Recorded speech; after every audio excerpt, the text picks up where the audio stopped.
The Peter Schiff Show. Today's podcast was recorded yesterday. If you want to listen to my podcasts commercial-free the day I record them, go to peterschiff.locals.com and sign up. It only costs $5 a month. Today's podcast is sponsored by Indeed. Indeed makes it easy to connect with your applicants. No need to install anything extra. Indeed's virtual interviews work from your browser. So start hiring right now with a $75 sponsored job credit to upgrade your job post at Indeed.com/Peter. Offer good for a limited time. Today's podcast is also sponsored by Outer. Outer makes the world's most beautiful, comfortable, innovative, and high-quality outdoor furniture, all from sustainable materials, and it's the only outdoor furniture with a patented built-in cover to make protection effortless. And now for a limited time, you can get $300 off and free shipping at liveouter.com/gold. This week, the S&P is trying to break a 7-week losing streak. That is its longest streak of losing weeks since March of 2001. The Dow Jones is trying to break an 8-week losing streak. That is the longest streak of weekly losses for the Dow Jones since 1923. And this week is already off to a rough start. The Dow, though, did manage to claw its way back from a better than 500-point decline this morning to gain just under 50 points. That was a gain of 0.15% on the day, but it was the only major stock market index that closed positive. The S&P was down 0.8%. Russell 2000 down 1.5%. That index is now sitting 28% lower than its high. The NASDAQ, the big loser on the day, down 2%, 30% below its high. But all of these indexes finished well off the day's lows. There was a late day rally. The NASDAQ was down better than 3% near the lows. And these more speculative NASDAQ names, the Cathie Wood, ARK Innovation type names, were down the most. In fact, the ARK fund was down 7% on the day, was down more at one point. The fund is now 75% below its peak. I still think this index won't bottom out until it's down more than 90% from its record high. That still means it's a long way down for the Cathie Wood ARK Innovation Fund. You know, I recently read, too, that money is still flowing into the ARK Fund. Investors have not given up despite the 75% decline. In fact, the article that I read pointed out that there's outflows from energy stocks. Oil and gas ETFs are losing money as investors are putting more money into the ARK fund. To me, that just shows there's a lot more upside in the energy sector, a lot more downside. I don't know why investors are refusing to abandon ship. Maybe some of them have margin calls, and instead of selling ARK, they're selling their energy stocks, one of the few stocks that they may own that are going up. They're getting rid of their winners and doubling down on their losers. Or maybe they don't have margin calls. Maybe they just feel that these stocks are cheap and they're selling the gains that they have in energy to take bigger positions in tech stocks that they think are on sale. This is a bad strategy, and I think investors will finally see the light. Maybe it'll take another double in the oil stocks and a much bigger decline in these so-called innovation stocks before they come to their senses. But the debacle du jour that really set the stage this morning for the early morning sell-off in tech stocks was the earnings warning yesterday after the close from Snap. Now, Snap came out and warned that the guidance it gave just 3 weeks ago was no longer any good due to the rapid deterioration in the U.S. economy, which impacted their advertising sales revenue. And the stock immediately tanked 30%. It was down more during the actual session. It closed down 43%. That is the biggest down day in the history of the company. But nothing that Snap said should be a surprise. I mean, I have been talking about this very problem for months on this podcast. I have specifically cited that all these companies that are basing their revenues on advertising are in trouble, where the users don't really pay for the product, but they depend on ad revenue, what I've been saying is the advertising companies are going to have to cut back, especially since there are so many companies that depend on the same advertisers. And all those advertisers depend on the same customer base. Well, that customer base is broke. The customers are spending all of their money on food, they're spending it on energy, they're spending it on insurance or health care or higher interest rates, and whoever that affects them, whether it's mortgage rates, credit card debt, auto loans, whatever it is, you've got consumers loaded up with debt. That debt is more expensive to service, and they're also having to pay higher prices for the things that they need. And therefore, they're giving up the things that they don't need. And that's why these advertisers are in trouble, because a lot of the advertisers are advertising products that people don't have to buy. They're advertising products that people want to buy, and they'll buy them if they can afford it, but they have to buy food. They have to buy energy. And if those things are a lot more expensive, well, then they got to give up the things they like so they can still afford to buy the things that they need. I have been hammering home those themes. That's why the stocks that I own personally and the stocks that I own for my clients reflect that reality. I want to own companies that sell the things that consumers need, not the stuff that they buy after they finish buying the stuff that they need, because they might not have any money left over. And so that's what's happening. You're seeing that in these social media companies. That's why there was such a huge tail effect from the bombshell from Snap, because a lot of other stocks got caught up in the downdraft. Stocks like Facebook, down 7.5% today. On the lows, it was down better than 9%, down 53%. Google, Alphabet, down 5% today, 30% from its high. Amazon down another 3%, not an ad-based stock, but still, big tech caught up in this, now down 47%. But look at some of these other names. Twitter, which also is an ad-based company, down 5.5% today, now down 51%. Doesn't look like that Elon Musk deal is going through.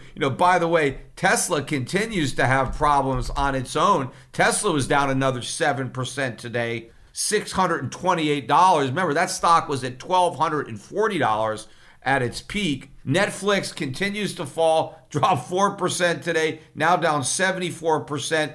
But Snap wasn't the only stock to warn about problems with customers and a weakening U.S. economy. Best Buy had a similar warning, although the stock managed to recover and it eked out a small gain on the day. Not so fortunate for Abercrombie and Fitch. They warned the stock finished 29% lower on the day. At one point, it was down over 30%. The stock is now down 61% from its peak. By the way, Gap stores, I've been talking about Gap a bit. It dropped another 10% on the day, now down 73% from its highs. Again, the Gap sells things that people want to buy, not things that they have to buy. You can always make do with the clothes that you have. You don't have to buy new clothes. And that's what Abercrombie and Fitch and Gap shareholders are discovering. But what the investors should have already known, and they should not be discovering, that this problem was already here. You have so many people who've got their heads buried in the sand, or they're just listening to the Federal Reserve that is talking about how strong the U.S. economy is because the U.S. consumer is so strong. If the U.S. consumer was so strong, Snap's earnings wouldn't be imploding. Neither would Abercrombie's or neither would Gap's. Companies would not be reporting this type of drop in revenue if the consumer was as strong as the Federal Reserve pretends. But it's not just weak corporate earnings, particularly among retailers, that is confirming the underlying weakness in the U.S. economy that the Federal Reserve still denies exists. In fact, the Federal Reserve doesn't just deny the economy is weak, it claims it's never been stronger. But we also had economic data today that belies those claims. We had 3 releases today, all 3 well below estimates. Let's start with the PMI Flash Composite Index for May. The April number for the composite was 55.5. The consensus range was from 55.5 to 55.8. We came out at 53.8, below the lower range of the consensus. Look at the manufacturing index was supposed to come in between 58 and 60. It was 58.9 in April, came out at 57.5. And the service index, which was 55.3 last month, was supposed to be anywhere from 55 to 57. It came out at 53.5. So all three categories below the low range of the consensus estimate. And we also got the Richmond Fed Manufacturing Index. That was at 14 in April. The estimate was 14 again for May, but the range was 14 on the low end to 20 on the high end. Instead, we came in at -9. Not even a positive number, a negative number, -9. Another bad economic report. But the worst one on the day, which again shouldn't be a surprise, but for some reason, data that should be obvious takes everybody on Wall Street by complete surprise, and that is new home sales. Now, the new home sale number for March was 763,000. That's an annualized number. Well, that got revised way down to 709,000. The consensus estimate for April was 750,000, and the range was 700,000 on the low side to 780,000 on the high side.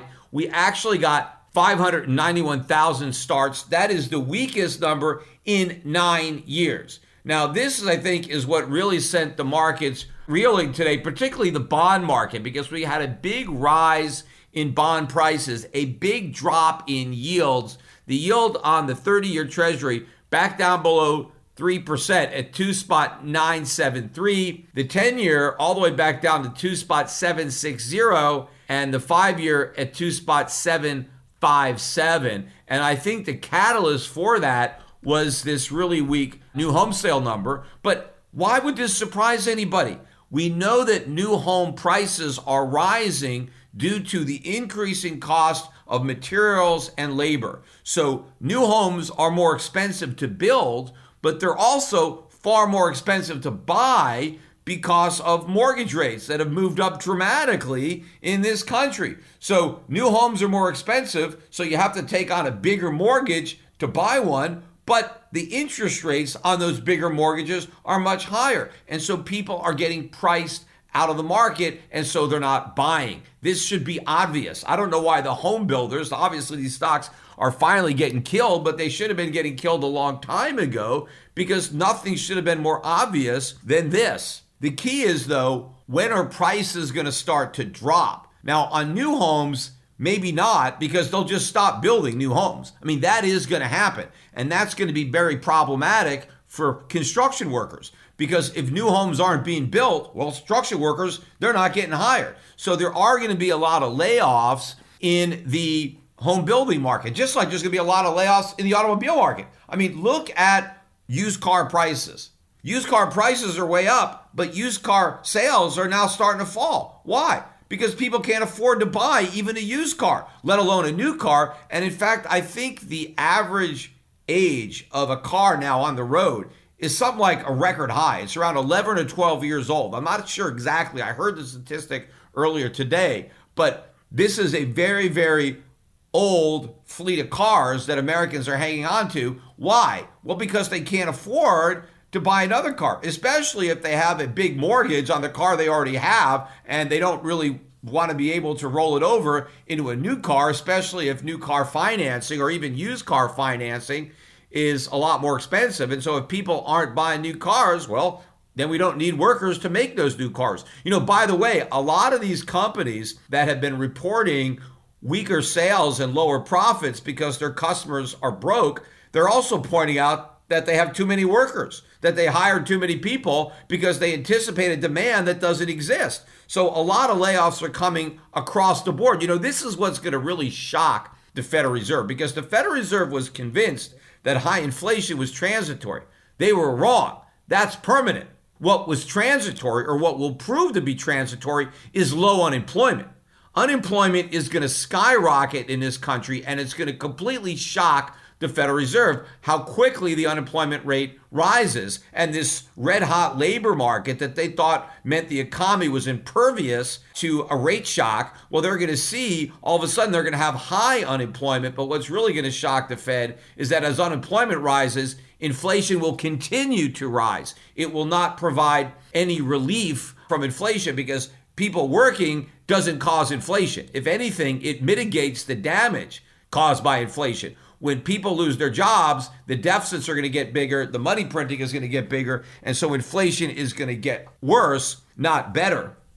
When it comes to hiring, we're living in some pretty challenging times right now, especially when it comes to filling key positions for which there's a shortage of qualified candidates. But you don't have to hope for a miracle. You've got Indeed. Indeed is the hiring platform where you can attract, interview, and hire all in one place. Instead of spending countless hours on multiple job sites searching for candidates with the right skill set, Indeed can be a powerful hiring partner that can help you do it all. Find great talent faster through time-saving tools like Indeed's Instant Match, assessments, and virtual interviews. With Instant Match, over 80% of employers get quality candidates whose resumes on Indeed match their job descriptions the moment they sponsor a job, according to Indeed data. One of the things I like best about Indeed is how simple it makes the hiring process. You can do it all in one place. For example, with Instant Match, as soon as you sponsor a post, you get a short list of quality candidates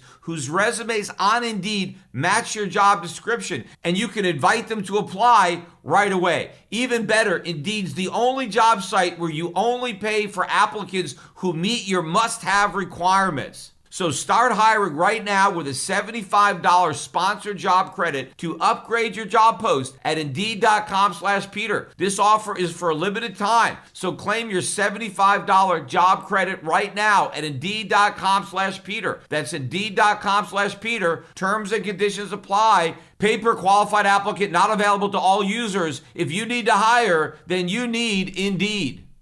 But getting back to this collapse in new home sales, I also expect to see a collapse in existing home sales, maybe not quite as big, but it's going to continue to grow. But what's going to give next is price. Because if homes aren't selling, well, if you got a home and you want to sell it, what do? You have to drop the price. And real estate prices are going to start to fall, and that's going to knock the legs out of a lot of other consumers. Because right now, the only asset that some Americans own that's going up are their homes. And of course, half of Americans are probably own homes, so all they're doing is paying higher rent. But those Americans that do own homes have an asset that's going up, because if they have stocks, well, they're getting killed there. We know that. But at least they've got more home equity. Well, now that's going to change once real estate prices start to fall, because if Americans can't afford to buy houses, prices have to come down, because they have to come down to a level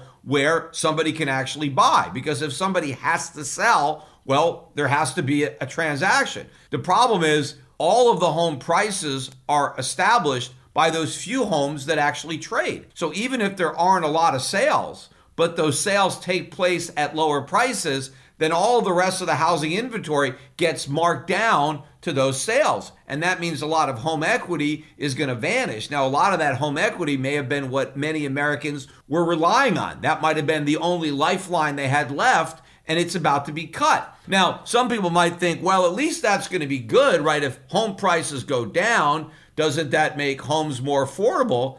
Well, not really. I mean, obviously, it's more affordable than if the prices don't go down, but it doesn't mean that home buyers are going to be catching a break, because they're going to pay a lower price to buy the house, but they're going to have to borrow at a much higher interest rate. So their monthly payments could end up being higher, even though the price of the house is lower. And don't forget, the mortgage is only part of what it costs you to be a homeowner. Your electricity bills and other utility bills are going to go up. Your insurance costs are going up. Your maintenance costs are going up. Anything that needs to be repaired or replaced, it's going to cost you a lot more money to effect those repairs or to replace parts that are worn out. The labor to do it is more expensive. Taxes are going up. Everything about home ownership is getting more expensive. And the only thing that can really give is the price. But as home prices are coming down, even as the cost of home ownership is going up, that really hurts those Americans that have been relying on that one piece of wealth, right,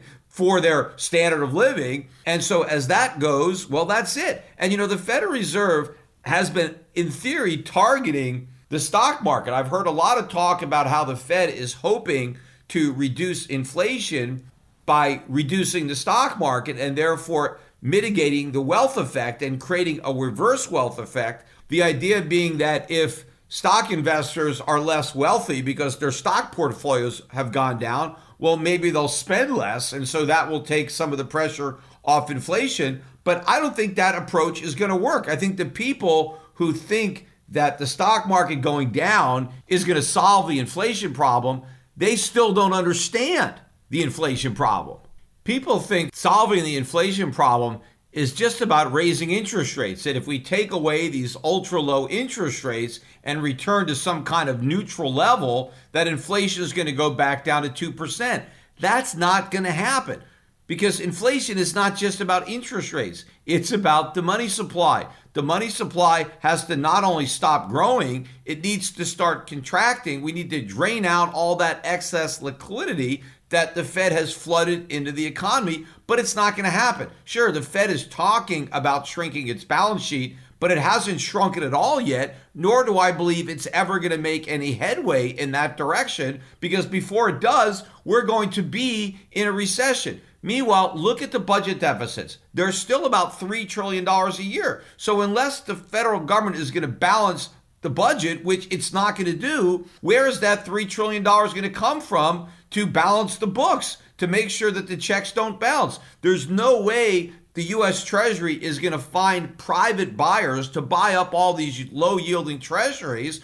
The only buyer is going to be the Federal Reserve. So as long as we have this bloated federal government, we're going to have inflation. And it doesn't matter if interest rates are 0 or 2 or 3 or 4%. Inflation is not going away. In fact, a lot of people, when they talk about how we've had these ultra low interest rates and they now agree that that era is over, that we're going to go back to higher rates or normal rates, they never acknowledge how much damage was done to the U.S. economy during that decade of near 0% interest rates. I mean, that didn't happen without cost, right? The Federal Reserve made a deal with the devil back in 2008. I've been talking about this. Well, when you make a deal with the devil, eventually the devil comes back looking to collect. He wants your soul. And the Federal Reserve sold the soul of the nation to the devil after the 2008 financial crisis in order to kick the can down the road.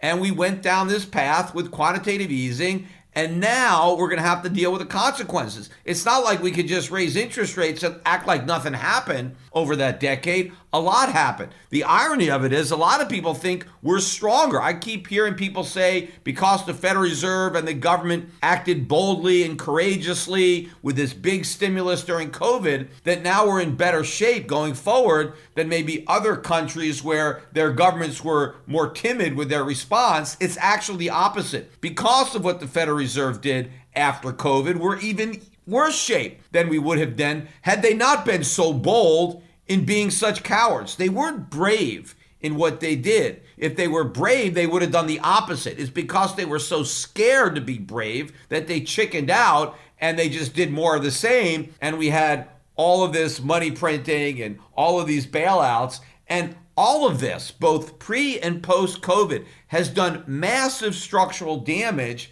to our economy, as is evidenced by these massive trade deficits. The country is hemorrhaging red ink because of these malinvestments. All these stocks that are crashing, and I just mentioned a few of them, and they're going to keep crashing. Many of these companies are going to go bankrupt, but most of these companies never should have gone public, or they never should have been created at all. And they wouldn't have been created but for the Federal Reserve. The Federal Reserve prevented companies that we needed to create from coming into existence while causing companies that never should have existed to be created instead. One example would be all these crypto companies, these blockchain and Bitcoin companies. I mean, what a waste of resources. But a lot of other companies have been waste of resources. Meanwhile, we didn't invest enough in agriculture, in mining, in manufacturing, in stuff we really need. And so that's one of the reasons that so much stuff is in short supply. But what's also in short supply is economic understanding, especially when it comes to inflation. Look, instead of trying to figure out why inflation is so high right now, it would be better if a lot of people asked the question, why was inflation so low in the past? Specifically since the 2008 financial crisis. When we started quantitative easing, why didn't we have inflation back then? Because I was one of the people who was warning about the inflation problem that the Fed was unleashing with quantitative easing. Now, early on, we didn't see the inflation problem. At least most people. I saw it, but the majority of the nation was too blind to recognize the problem because a lot of the inflation manifests itself in rising asset prices. So instead of pushing up consumer good prices, the Federal Reserve pushed up stock prices and real estate prices. Now, everybody was happy about that. Nobody cared about inflation when it made them feel richer. But I was warning from the beginning that the end result, the final resting place for all this inflation, once it made its way through financial assets, would be in consumer goods. I just didn't know how long the lag would take, how long it would take for the inflation to flow through the economy, to get out of financial assets and go into consumer goods. I just knew that eventually it would happen. I just didn't know how long the trip would be, but I know where we were going to end up. And we're there. But early on, people got confused. They believed the Paul Krugmans of the world that said the Peter Schiffs of the world had been proven wrong, that you can print all this money and not have inflation. Well, that's a bunch of nonsense. When you print all this money, by definition, you have inflation because that's what inflation is. If people only understood that, they would understand why consumer prices are rising. Now, of course, consumer prices have been rising for the past 10 years. It's just that they weren't rising enough, given how rigged the CPI is, for the increase to come on people's radars, at least investors' radars. I think the public understood that they were paying higher prices, but as long as they got more money from the government, they got stimmy checks, their stock portfolios were going up, their home equity was going up, they were okay with rising prices until the point where rising prices really accelerated up to a whole new trajectory. Prices are now rising at such a fast pace that even a rigged CPI can't hide it. And now asset prices are falling. And this is not going to stop. The Fed does not have a cure for this. There is no way to take inflation and get it to go back to financial assets and out of consumer goods. It is in consumer goods forever. This is the final resting place of all inflations. It's consumer goods. And we're just getting started. And that's what I said earlier in the podcast. It's not about just raising interest rates. That's not going to work. And of course, we can't even raise rates high enough to make a big dent in borrowing and consumption without imploding the economy, not just into a massive recession, worse than the Great Recession of 2008, but creating an even worse financial crisis than the one that precipitated the Great Recession of 2008, except we can't have any bailouts, which will make it that much worse, which is why inflation is not going to stop. Think about it. We have this massive gap between what the government spends and what the government collects in taxes. That gap has to be paid for. It's been paid for, and it's being paid for by inflation. Now, for a while, Americans didn't really feel the pain for the reasons I just said. But now that inflation tax is really bearing down heavily on middle class and lower class Americans. And in fact, even upper class Americans are probably starting to feel the pain of that inflation tax, particularly since their stock portfolios are imploding. And so now this is a political problem. And so now the politicians care about inflation because the voters care about inflation. But what the politicians can't do is level with the public about inflation being a tax. So what they're doing is trying to figure out who to blame it on. And right now, the obvious scapegoat is Putin.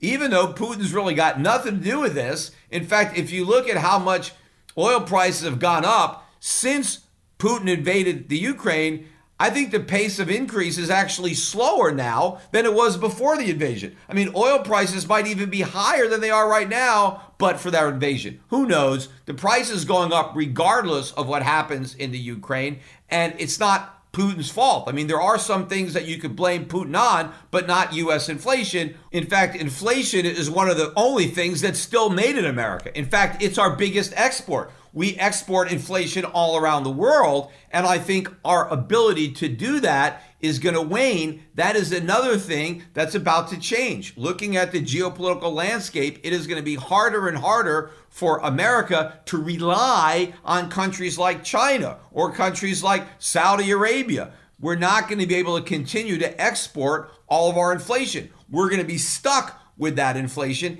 and it's not going away, because the only way that we can really lower inflation is for the U.S. government to find another way to pay for all this government spending that's not inflation. Now, the only way to do it is through legitimate taxation.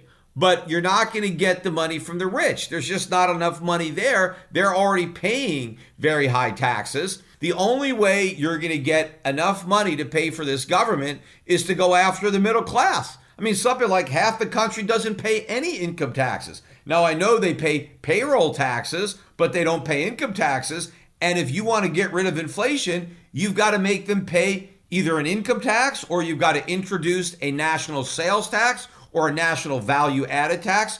The middle class is going to have to pay higher taxes in order to be relieved from high inflation. It's one or the other, because if you don't want to cut government spending, if you want all these programs, you want Social Security, you want Medicare, you want national defense, you want all that, you got to pay for it one way or another, either through inflation and you pay higher prices, or you pay higher taxes and you don't have the inflation. But those are the choices. Now, of course, there's one more choice, and that's cut government spending.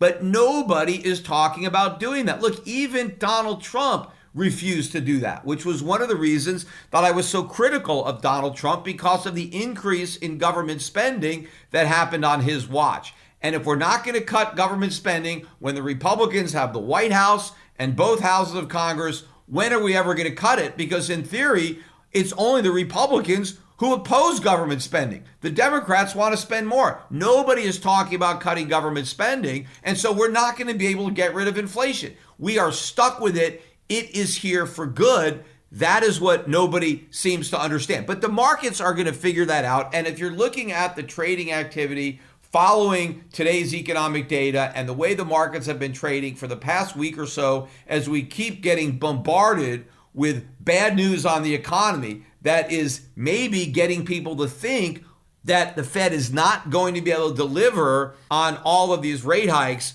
the market is now starting to focus a little bit more on the pivot and not the next 50 basis point rate hike. And as traders begin to make this shift, it is going to change how they are investing their money. It is going to change the outlook for the dollar, for gold, for everything that was impacted by the idea that the Fed was going to successfully battle inflation with tight money, because all of that was predicated on the economy being strong enough to withstand the fight.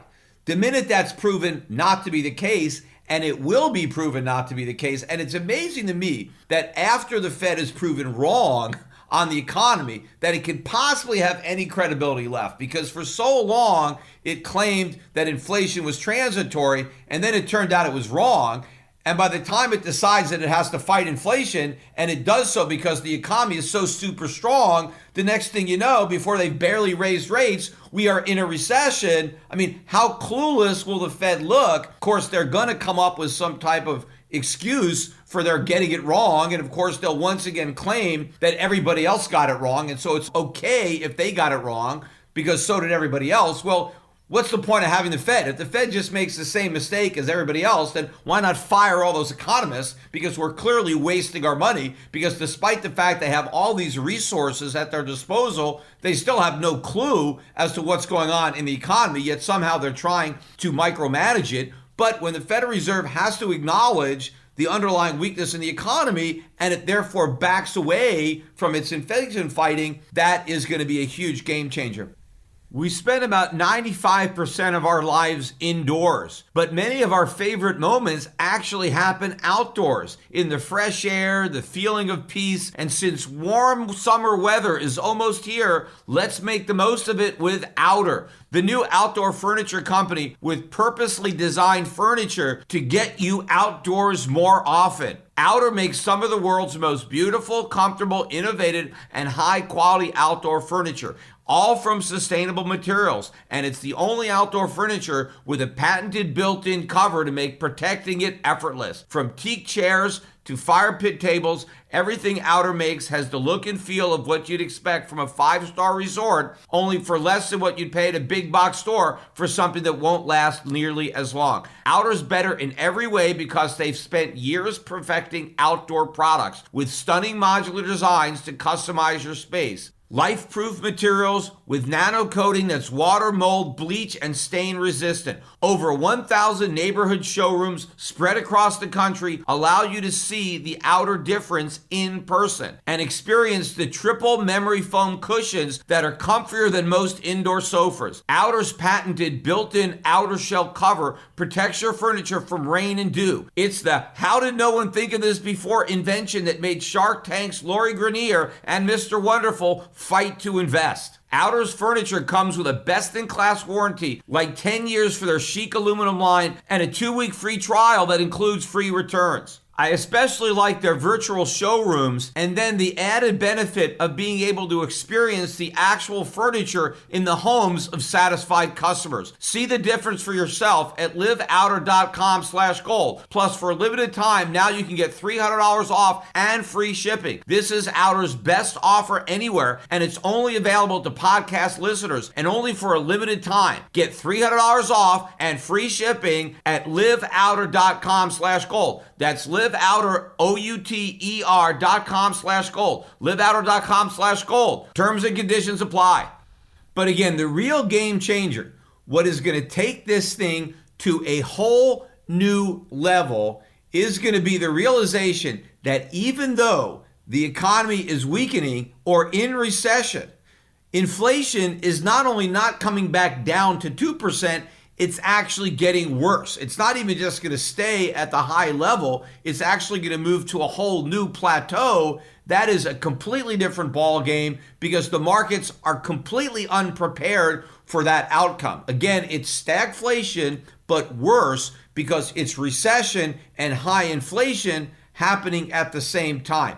And if your portfolio is not prepared for that, it's going to collapse along with the Fed's reputation. My portfolios, everything I've been advocating is exactly designed for that outcome because I've known from the beginning that that's where we're headed. But what investors need to do, or listeners to my podcast, is get their portfolios positioned properly now before the market wakes up to this reality. Because when it does, these moves are going to be huge. I think people are going to be afraid to buy into the gold market when it's moving up $100, $200 a day. They're going to be afraid to get into the mining stocks when these things are moving up 10, 20% or more in a single day. This is what I think is going to happen. Right now, we're in the lull before the storm. Take advantage of the fact that people are in this vortex of ignorance right now when it comes to inflation and the Federal Reserve and the U.S. economy. Take advantage of that, and that means buying the gold and silver while other people are dumb enough to sell it. Buy physical gold from Shift Gold. You know, if you're not currently a customer of Shift Gold, give us a call. We've got the best prices, I think, in the country on physical bullion. That's what you want. You don't want to get into numismatics. You don't want to be a coin collector. You want to be a gold and silver investor. So don't let some salesman trick you into overpaying for these semi-numismatic fake collectibles where you're paying 30, 40% markups. Pay 2-3% markups or less by buying just bullion through Shift Gold. And again, if you have the stomach for the volatility, if you have capital that you're willing to risk, the risk reward situation in the mining stocks, in my mind, has never been better. Not only do I think we have 10 baggers in the junior mining sector, I think we have 20 baggers, 50 baggers, 100 baggers by the time this bull market is over. So you want to get positioned now. While gold is not exploding higher yet, it continues to creep higher. It was up about $10 again today. We're now at 1865, so we've moved above 1850, and I think we have some clear sailing all the way back up to 1900. I think there'll be some resistance up there, but don't wait for that. Just buy it now. And remember, while I believe owning gold and silver is relatively conservative, gold and silver are money, they're stores of value, gold more so than silver, silver a bit more speculative than gold, but gold mining stocks are a whole different animal. They're far more speculative. These are operating businesses that are highly leveraged to the price of these metals. So if you're willing to lose money, then you can take that risk capital and put it in mining stocks.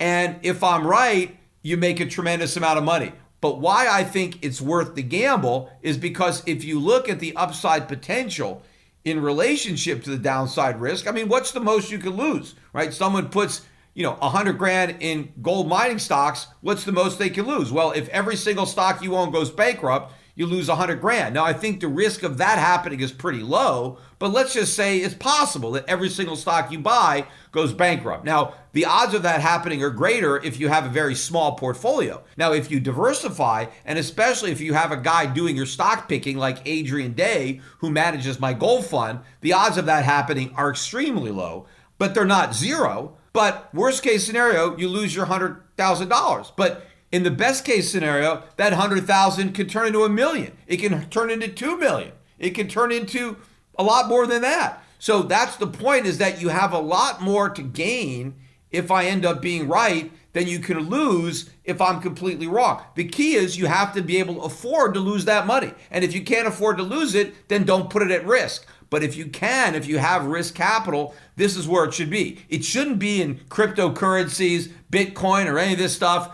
That's high risk, but I don't think the upside potential is worth it, because I think you have significantly more downside risk than realistic upside potential. It is the opposite in the gold and silver mining sector. And again, I think the Euro Pacific Gold Fund is the best portfolio out there. I think Adrian has done a great job of picking stocks for us. You can get a prospectus. You can buy my gold fund at any of these discount brokerage firms, Fidelity, Schwab. You can also talk to Euro Pacific Capital reps about my gold fund. In fact, we have separately managed accounts. If you don't want to be in a fund, if you're a larger investor here at Euro Pacific Asset Management, we will manage portfolios for you in individual accounts managed by Adrian Day. He will get you into a diversified portfolio of gold stocks, not just the big stocks. Anybody can buy those, but figure out which of the juniors you want to buy, and also, more importantly, which ones to avoid. That's the key, right? You want to make sure that you concentrate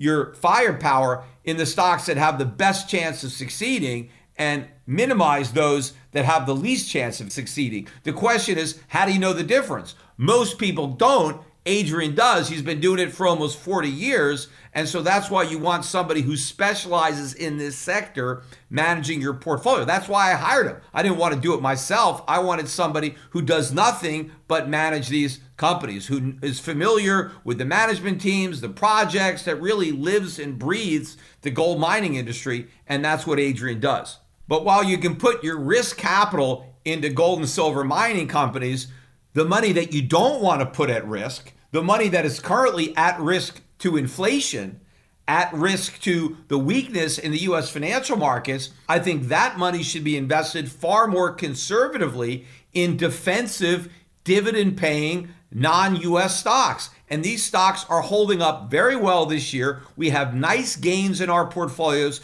Despite the carnage on Wall Street, our foreign stocks are going up. And they're going up even as the dollar goes up, which means once the dollar starts going down, and judging by recent action, that decline may have already started, then we're going to have a tailwind instead of a headwind.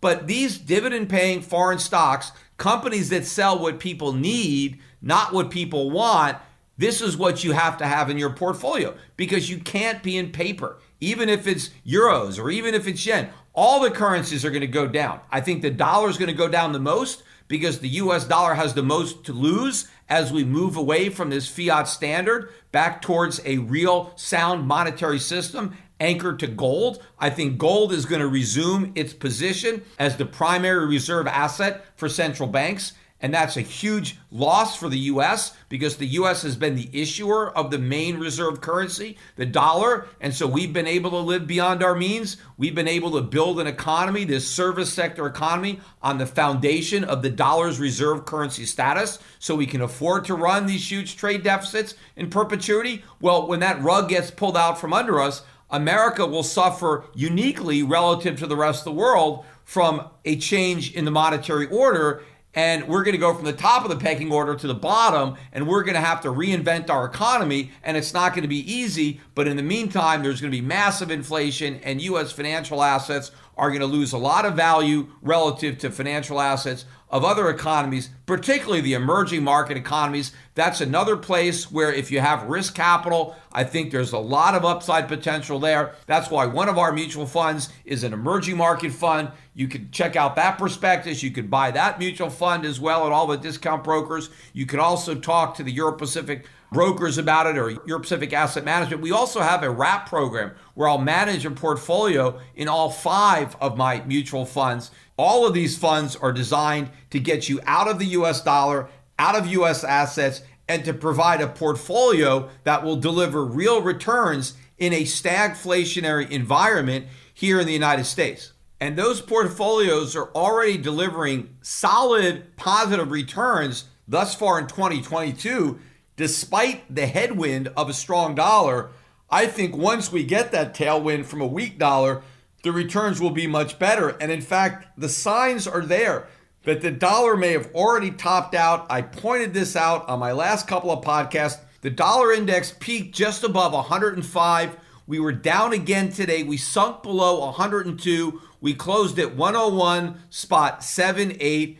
Dollar weakness is showing me that the markets, again, are starting to look beyond the hill of rate hikes to the valley behind it of rate cuts. Again, they're still not looking to the next valley of stagflation, where inflation gets worse as the Fed is cutting rates. That's going to happen. The markets are not there yet. They will get there eventually, but they're just starting to get to the initial phase of seeing this light, and we're seeing weakness in the dollar. You know, ironically, or maybe it's poetic justice, but the dollar is the most weak against the Russian ruble. In fact, yesterday alone, the dollar sank 6% against the ruble in one day. The ruble is near a 5-year high against the euro. It's a 4-year high and change against the US dollar. It is the strongest currency in the world so far in 2022. Now, initially, when the world announced the sanctions against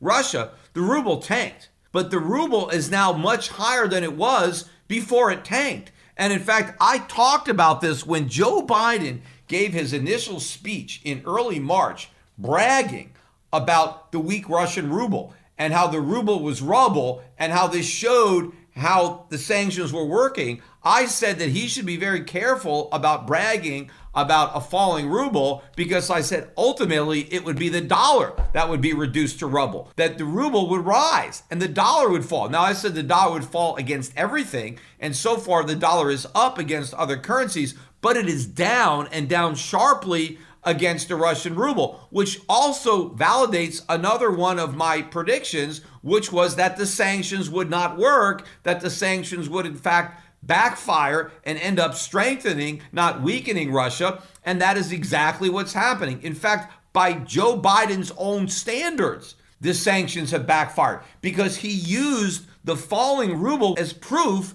that the sanctions were working. Well, if a weak ruble proved the sanctions were working, Doesn't a strong ruble now prove that they're not working? It can't be heads I win, tails you lose. So obviously the sanctions have backfired, but they're going to backfire on the U.S. in a much bigger way.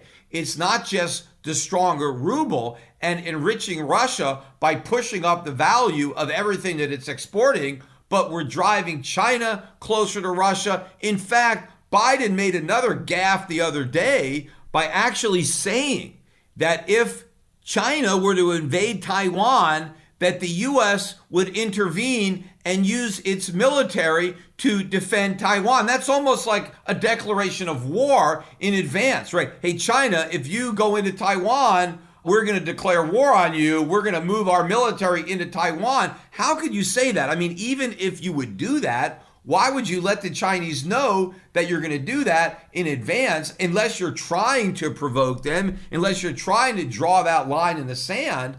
But the minute you do that, obviously the Chinese are not going to react well to that. It is another wake-up call. It's not just that we may sanction them for invading Taiwan. We're actually going to fight on behalf of Taiwan in an active military combat against China. I mean, when you're that antagonistic, China is going to look to defend itself, and we are pushing them closer and closer into an alignment with Russia and other countries, which will undermine the ability of the United States to maintain the US dollar as the world's reserve currency at a point in time where we need the dollar to be the world's reserve currency and depend on that strong dollar now more than ever before.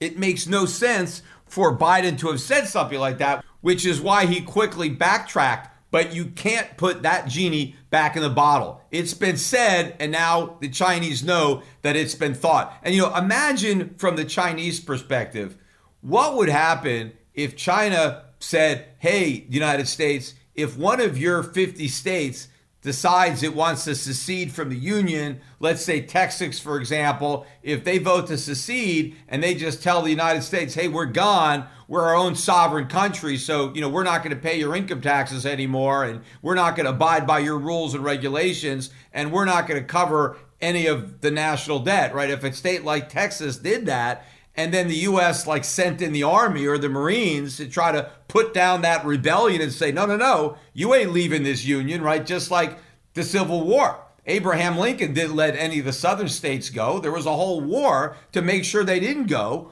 Well, let's say the United States did the same thing again, because certainly there's precedent for, hey, America is a Roach Motel, right? A state could check in, but we ain't going to let you check out. Even though I know in this Texas Constitution, it says that they joined the Union on the condition that they could leave. I mean, they've never tested that. But what if China said, hey, if Texas declares independence and the U.S. invades, well, we're going to send our military into China and we're going to fight on the behalf of the Texans. And, we're going to use all of our military to engage the U.S. military in a war and take the side of Texas. I mean, how would Washington, D.C. react to that kind of statement coming out of Beijing? Because that's what Beijing is hearing when it comes to Taiwan, because China thinks Taiwan is part of China. That's their official position. And America has kind of gone along with that position all along.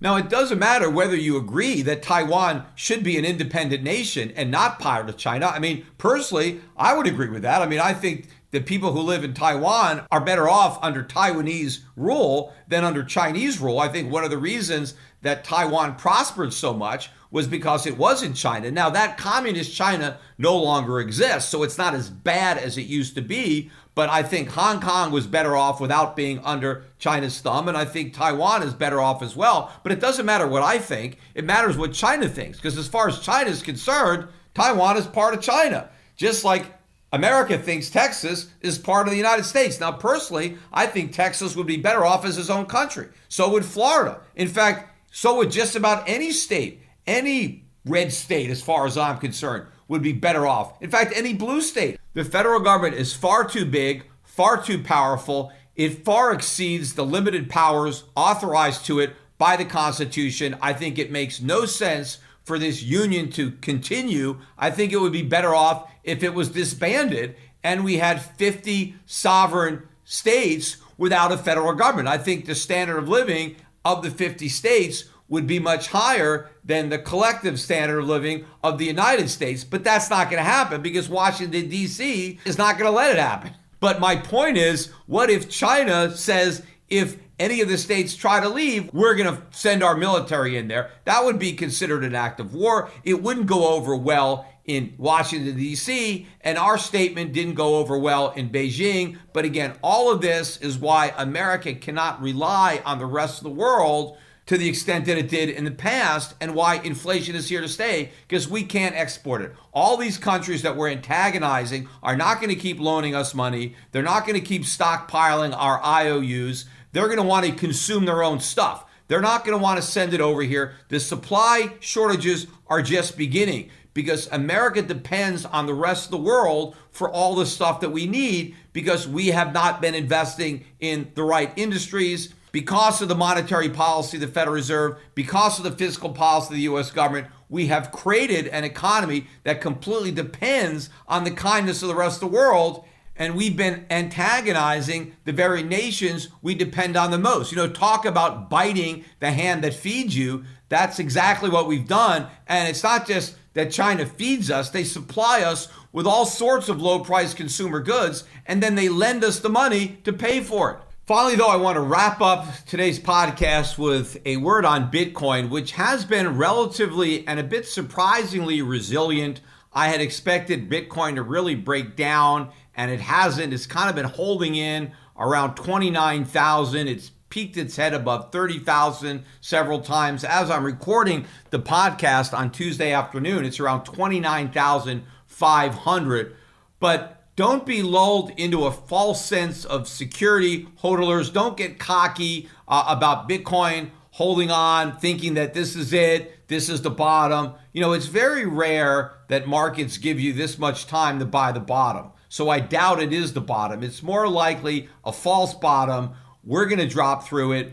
All these other risk assets are imploding. Bitcoin is not going to be immune. I'm still taking my cue from the stocks in the blockchain and crypto sector, which are extremely weak, among the weakest stocks in the market. So if the future was really so bright for Bitcoin and other crypto, why is it so dim for all these companies that depend on the popularity of cryptocurrencies? But I think one of the most ominous negative signals of all remains the Grayscale Bitcoin Trust, and the fact that this trust is now consistently trading at a 30% discount to NAV. Think about that. 30%. The people who own the Grayscale Bitcoin Trust, in order to get rid of it, they're willing to accept 70 cents on the dollar to get rid of that Bitcoin.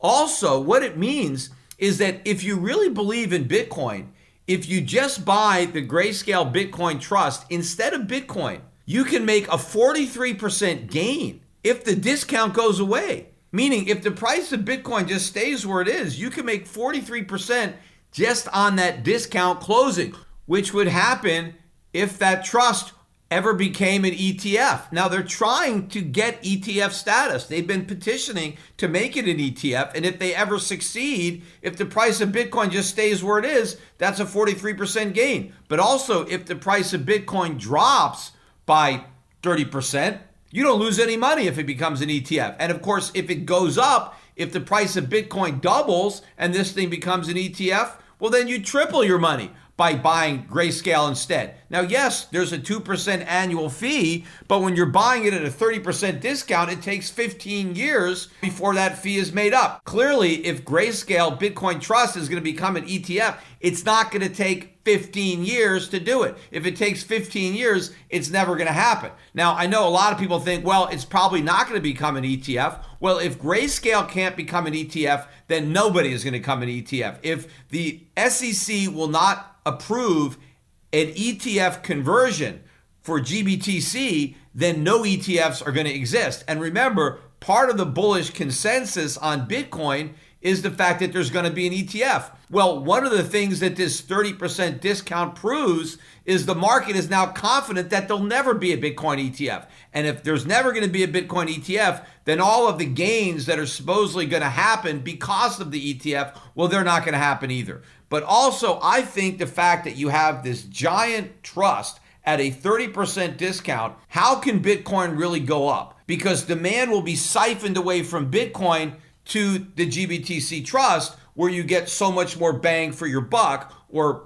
Bitcoin for your buck. But the fact that there aren't all these buyers trying to scoop up all this cheap Bitcoin through the Grayscale Trust means that there's just no interest. The institutions aren't interested in getting into Bitcoin, because if they were, they would be buying this trust. The only people who want Bitcoin are the true believers, and there's not that many of them. I mean, not as a percentage of the overall market. So I think that all of the signs indicate that there is another leg down coming in Bitcoin, and this next leg is going to be brutal. It's going to be the one that's going to trigger all the margin calls, all the forced selling. And just like a lot of these companies are reporting bad earnings because their customers can't afford to buy their products, well, what's going to happen to all their customers who have all their money in Bitcoin? They're going to have to sell their Bitcoin in order to buy products, because prices are going up. And if all you've got is Bitcoin, and maybe some of these people are going to lose their jobs, because as I mentioned,